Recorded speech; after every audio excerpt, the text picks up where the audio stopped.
Hey guys, I'm Alan Andiva, and today in our conversation, I'm having a guest in the studio. Later on, he'll introduce himself. Join me and stay tuned. Welcome. Good morning. Morning, Alan. How are you? Very fine. Welcome to the studio. Thank you. Yes. Kindly introduce yourself to the viewer. I'm Adolf Mulengezi from DRC, a student in Masters in Social Communication and Digital Media in Rome, and currently doing my internship here in Nairobi, where I did my undergraduate at Tangaza University. Thank you. Welcome, Adolf. And Thank feel you. free at home. So what does it take for someone to study abroad, Adolf? For me, what it takes to study abroad, I can say first of all, I had already an exposure to be abroad because being a Congolese from Congo, I had already first experience to come in Kenya and do my undergraduate studies. I had already a clue of being far away from home. So what it takes is, first of all, you have to cope up with the new reality, and also you have to learn the language. The language is the key. As someone said that when you have a language, you are at home everywhere. It will help you to enter in a new culture. It will help you to cope up with the new reality, to make new friends, you know. So first of all, you have to learn the language. First and foremost, we have to know the language. Without language, you can't do anything in a foreign country. So leaving Kenya to Rome, to Italy as well, it's not English that is spoken in Italy. As you know, the official language, the only language that is spoken, it is Italian. So I have to challenge myself a bit to learn another extra new language, which is Italian. That took me 3 good months so that I may start my studies. Why go abroad? Because we understand that, for example, in this case, Kenya, we've got universities, we've got all courses are found here in Kenya, and we've got enough professors. So it's not like some many years back. Today we have developed. Why do you think that most students prefer going abroad? Why studying abroad and not in your own country or even in your own continent? Okay, going far away where you have to spend a lot, you know. In my case, I could say it is so you have many opportunities and advantages once you step out, because there is a say that a kid who have never tasted another man's food or kitchen, you think your mom, she's the best cook in the world. So, but once you have stepped out, you get more opportunities in terms of there is an exposure that you really gain. First of all, by learning a new language, that's another advantage, and also by making new friends, new connections, because in life you have to live with people. Okay, you are a social human being. So reaching the other side, your classmates, your lecturers, so at least you have opened another door of opportunities in somehow, because there are some who do finish their studies or their program the other side, and then they prefer to work there. Some they get a job and they remain there, or other they prefer to return in their country to help their brothers and sisters in their proper community. So there are much opportunities. Once you have stepped out, your mind is really opened, you know, and you have another way of things, you know, because you may be having some limit somewhere. You say, okay, in our country we always do like this, in our home we always do like this, but when you reach the other side, you found it is a different thing, you know. So you learn from them. You can bring also something back home that will be helpful for your own community. The same thing happen also with them, not only for African who do go to study in Europe or America, but now also the European always come to work in Africa or in another continent. They also learn something from us that they could not have learned if they were just in their own country or their own continent. So there are much opportunities, and if someone gets that opportunity to go out, I really advise that person not to give up. go and make your own experience. Yes, Adolf. Yeah. In terms of qualification, I understand the education system of Italy and Kenya they are a little bit different. So for the course you are undertaking right now, was it automatic qualification after you had graduated from here in Kenya? And then the next thing is, you understand that in Italy the climate is different from Kenya.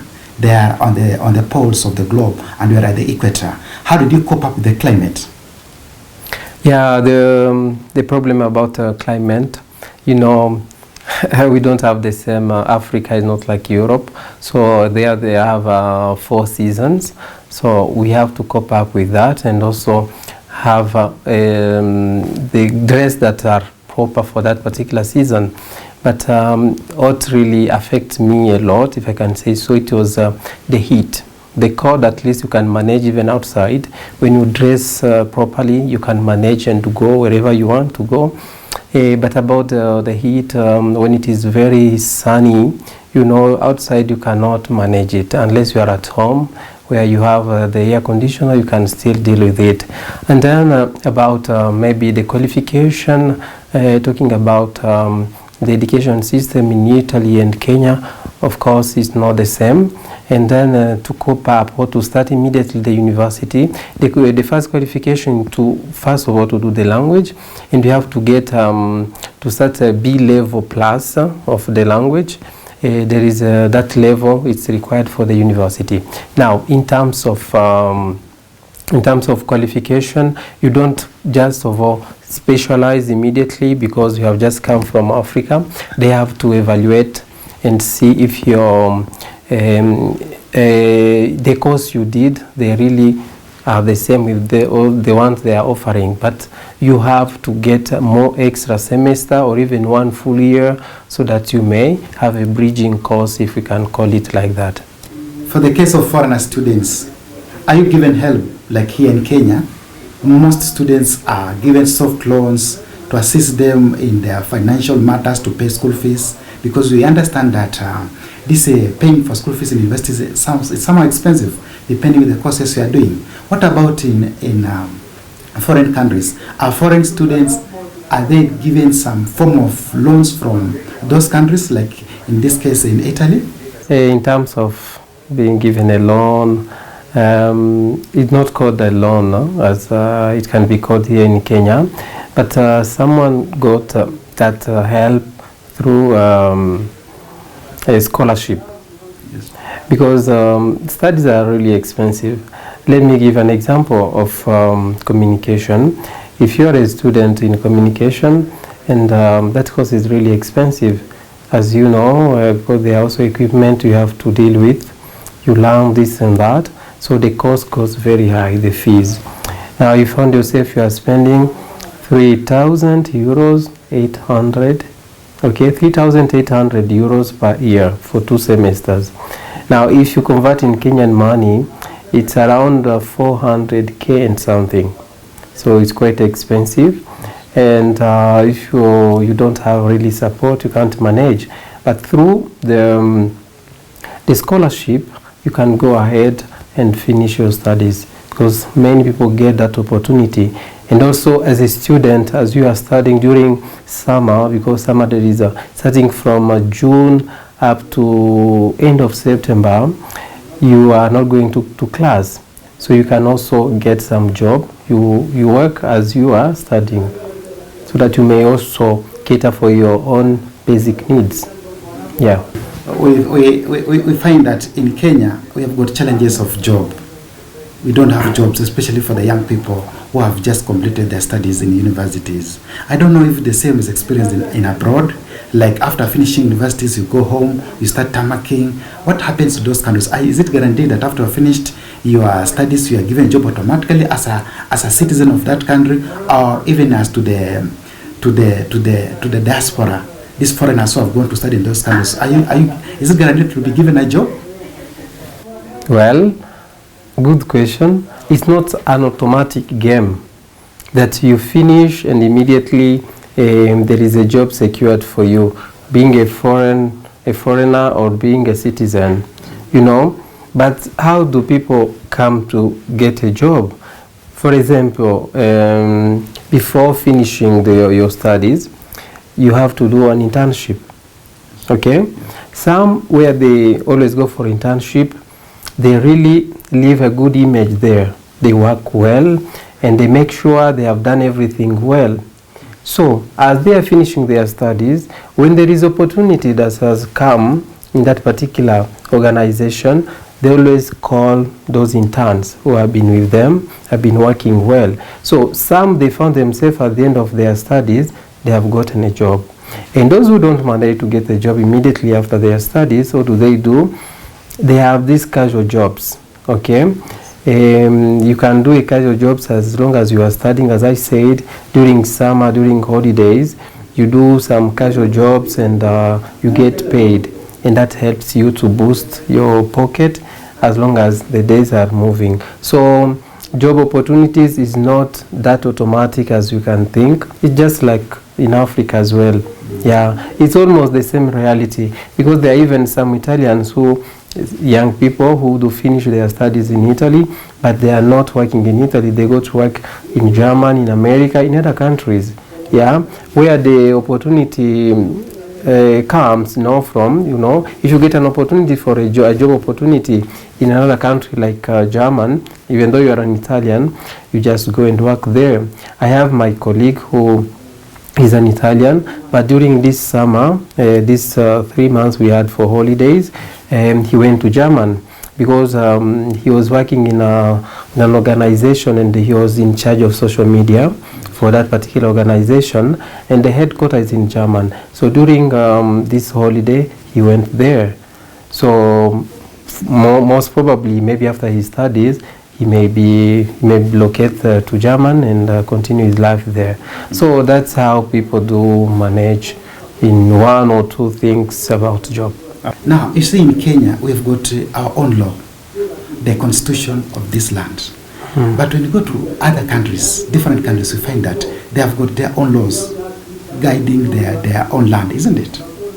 Like in the case of Italy, Italian constitution is different from Kenyan constitution. You find that the way you do things here, when you go to a different country, it's completely different. Just one example is, for example, a trafficking, the driving on the roads. You might find some of the drivers, the matatu drivers, what they do, they break some of the laws and they end up raping the policeman, and they get away with the case, isn't it? They are not taken to the court. But in Italy, maybe you don't have the corruption, isn't it? So you find in that case, someone is supposed to be jailed or given a court sentence. How does it happen to other students and other citizens who work abroad? How do they come in contact with the law of those lands? Is it harsh, or is it just normal like this one in Kenya?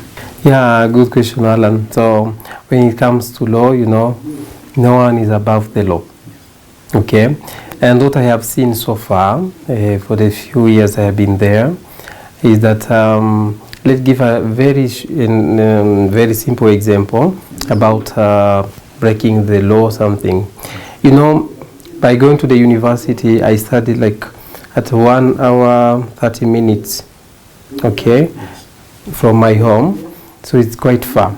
And I need to take a train or a bus, 2 buses, or I take a direct train. And you have a card, yes. you valid, and then you enter. But I got the one for 1 year, so just enter and then you are free. Now, for someone who does not have a card and you didn't buy a ticket, okay, and then maybe you say, okay, there are no controllers because we don't have makanga like here, whereby someone have to tell you enter, no? There is only the driver there, so controllers will meet them on the way. So they enter, they check if you are in order, okay? So now if you have broke the law, because there are those who do enter, maybe you are a foreigner, you don't know how to do this and that, and they found that you don't have the bus ticket, okay? What do? They tell you there are 2 options. Of course, they will not forgive you. I have never seen that okay, they have gotten someone who have not paid, and then they tell you, okay, because you didn't know, we forgive you. you are not above the law, because there is that serious case that always happen. What they always do, they ask you for documents, they register everything, and they give you, they find you, okay? Yes. If it is a train or a bus for the ticket is €1.50, yes, you have to pay €55 cash. If you don't have, they give you 1 week. In a span of 1 week, you have to go to the post office to pay that money. If you don't pay in 1 week, the money start going up. After 2 weeks, it become maybe like 200, you know. So you find yourself after 1 year, you have a lot of debt to pay. Yes. So you are not free at all. And you cannot leave that country without paying the debt, you know. So you see how the law works. And there is nothing that you negotiate with the police there. Oh, please, I'm a foreigner, I didn't know. No. Okay? Kukosa kuelewa, unajiweka ndani, you know. So if you don't know, you have already condemned yourself. So that's why when you go somewhere, you have to ask, okay, how do people live here? What are the regulations for taking a transport? So far I haven't seen someone who is above the law. In case of maybe the police people, the drivers, you know, so far I have seen that if you drive, because police are not many in the road, the way we have them here in Africa, but your car, it has a kind of, there is a sensor it have, and there is a speed limit. If you go beyond that particular kilometer you have to drive on that particular road, there is a machine, it's automatic, so there is a camera. It will just capture your plate number of your car, and before reaching home, they have already sent the invoice. Wow, wow, wow. The conversation is getting hotter and hotter. In our studio today, we're having a guest, Mlengezi Adolf, a student who's studying abroad in a foreign country. He's studying in Italy. Currently, he's here in Kenya for a short break. And that's why I got an opportunity to interact with him. We have listened to him and we are going for a short break. Stay tuned.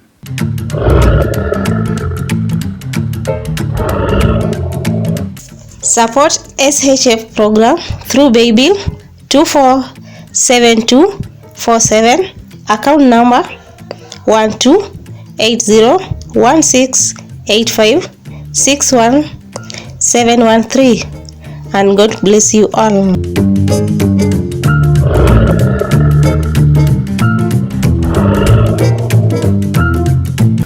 Welcome back, my dear viewer, to this conversation. A very wonderful conversation. I'm having here a guest, Adolf Mlengezi, a student from abroad, and he's here to share a lot of experiences, what he goes through, what he has been able to see and learn from a foreign country. Remember, countries are different, continents are different, the cultures are different, and the system and the structures of the governments are different. And that's why I have invited him on this conversation, a very vital conversation. And he is going to elaborate a lot and a lot. Join us till to the end of this part B of the conversation. You told me it took you 3 months for you to know Italian. Will you just tell us some 2 or 3 words about in Italian? Like how do you say hi? Yeah, we have just talked about food. How do you borrow or buy food in a restaurant? It's a funny question because I took 3 months to learn the Italian language, and in terms of maybe greetings, just the normal greetings. Let's say you want to say good morning, just say buongiorno. And then if you want to say maybe how are you, say come stai. If you want to say good evening, is buonasera. So those are just the basics, no? But besides that, there is more you can learn. But now when you meet an Italian, like if you meet someone who speaks Italian or an Italian, if you just say, buongiorno, someone will be, buongiorno, come stai? You know, just you can now start the conversation. Yeah. But a very romantic language. I really like it. Yeah, it's a sweet language. Yeah, yeah, if you can say so. Yeah. I used to ugali. Yeah? Ugali, okay. Ugali. This green stuffs, this one, and then how about the diet? Okay, the food something. It's something interesting whereby you have been used to eat ugali, this heavy food we have. Then when you reach there is pasta, there is a spaghetti, there is this and that, but you cope up with. But at the beginning, it's what we call cultural shock, you know, and then you still remembering the first 3 months. No, you keep remembering, if I was home, I could have eaten this. But you're not at home anymore. Yeah. Okay? Yeah. So you just cope up with the new reality. But that also makes you grow. Yeah, sure. Because you can't only keep eating the same thing, you know. When you go somewhere else, you can still adapt. Because when you enter in the culture, it comprises even the food, the rituals of that those particular people, and also the language. Everything is compiled. Even their food, the way they do things, the way they behave, the way they dress, the way they talk, all it communicates. So when we enter on that particular culture, you have to learn. Now, there are also opportunity to eat ugali. Don't say in Italy they don't eat ugali, because there are African restaurants. Okay, I think if you go there, you'll be going there every weekend. But you have to, you know, because some of the food they bring it from Africa, right? Yes. So as much as we reach there, it will be already costly. But if you want to eat in an African restaurant, because every month I eat an African food, ugali, because there are African families, African even communities whereby you can visit and eat like if you are in Africa. Yeah, you can still enjoy your ugali, but also don't forget to enjoy the proper food that is there. Because when they see you eating their food and you enjoy it, they feel good. There you can see also a Mzungu here eating ugali, githeri, nyama choma, you know. I think you say this person has become one of us. You know, we have tried to integrate in our culture and to love what we are doing. So it's also important to know how to balance, you know. Yeah. Learn this, don't reject whatever is good from the other culture. Sorry to ask this. How is the issue of racism in European countries, in abroad, different countries? How are Africans treated when you go there to study? Are there issues of racism, just to be honest? Sincere speaking, is like, okay, it's a tricky question, but we try.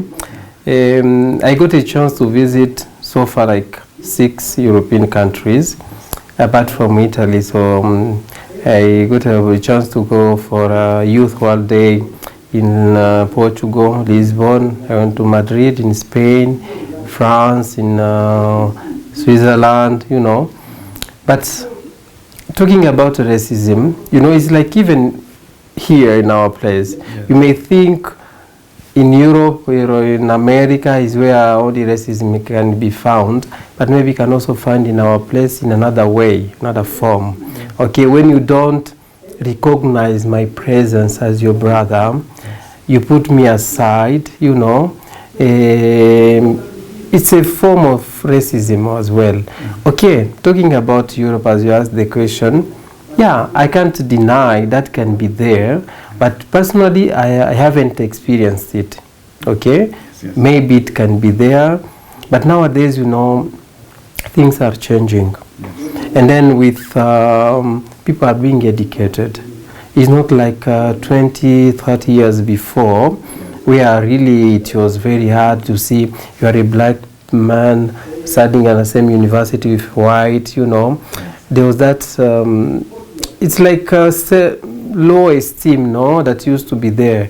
But now what's made us maybe to break that limit is like we some of us used to think that the white people are more intelligent than us, but we are also intelligent, because you see, even in a class whereby to break that, let's say, racism, no, because you think, this is a black man, cannot do this, we do perform even better than some of them. So you found that there is that collaboration and that dialogue even among students, and you don't think even about someone being racist in that way, because the one you may think maybe he's less intelligent than you find he's more intelligent than you. So from my side, I haven't experienced it yet, because even in my own university, the first vice chancellor of the university, rector of the university, is an African, is a Kenyan. That's great. Is a Luo. The Great. first African vice rector at the Pontifical University in Rome, That's great. Salesiana, is a Kenyan. Yeah. So that tells you a lot, right? Sure. Can make it louder. Yeah. I understand that Italy is a country of football. They are footballers. They cherish a lot football, and we realize that they have got a lot of football clubs like AC Milan, Inter Milan. When you are abroad there, do you watch football? Is it part of the fans? Yes, I do. I like football. I used to play back some years back, and then when there is a match with Inter Milan, I can't miss. It's my team. I really like it, and then it's like Arsenal is the one dominating. No, when you compare Inter Milan and us, Chelsea something. So, in terms of let's say games, sport, there is a lot. Not only football, there is also like rugby, and there is they prefer also, like in each and every school, there is also, they promote that, because a kid can be gifted in game, let's say in football, so they have to nurture it from the young age. If it is music, these games, they help as well. So football is there, and other types of games that you can imagine. In the incidents where you find yourself, you are ill, how do you cope up with it? Do you go to hospital, or how is the system structured, Adolf? Yeah, what happened when someone reached the other side? So you have to make sure that your medical insurance is assured, is covered, okay? So being sick or not sick, you have to pay every year. And then there is a certain amount you have to pay, and you have a doctor who will be following you. So you don't wait the way we do it from our side here until you get really completely ill, you cannot walk anymore, that you go to see a doctor. But the other side, you have every year you have a general medical checkup, and then if there is something already, they can discover earlier. So it helps, because if you have a problem, let's say you have a problem with your back, you have a problem with, I don't know, whichever leg, you can go and see a medical doctor, and your doctor, because you have the family doctor, and wherever you are, if it is in a campus, you have a doctor for that particular place. So each family has its own doctor, and that helps in coverage in terms of illness, and that is it. So every year you need medical checkup. Being ill or not, you have to see a doctor at least once per year. Yeah. What a wonderful conversation today. Adolf Mlengezi, a guest in this show today, he has been able to show and to tell a lot which we didn't know at all. Now, you as the viewer who is willing to go abroad to a different country, now you have been able to learn one or two things from Adolf Mlengezi, especially if you're going to Italy. He has been able to tell us that you have to learn a new language of the country in which you're going to. After that, you have to cope up with the laws of that land in order to be safe. And also, you have to be able to adapt. You have to be quick in adapting to the culture, to the climatic conditions of those regions. For instance, in Italy, the climate is not as here in Kenya. Here in Kenya, we are at the equator. In Italy, they are on the poles. And therefore, they experience the seasons, like winter, like summer, all those. And therefore, you have to be well armed and well prepared for such cases. Look at, for example, the cases of the food. The food is totally different between the Kenyan and Italy. But what do? You have to adapt, you have to accept. And he has also told us the benefits of studying abroad, that you get exposed and you can work anywhere in the world. I've been yours, Alan and Eva, on this hot topic, a conversation about studying abroad with Adolf Mulengezi. It was really a wonderful conversation. Till next time, God bless you.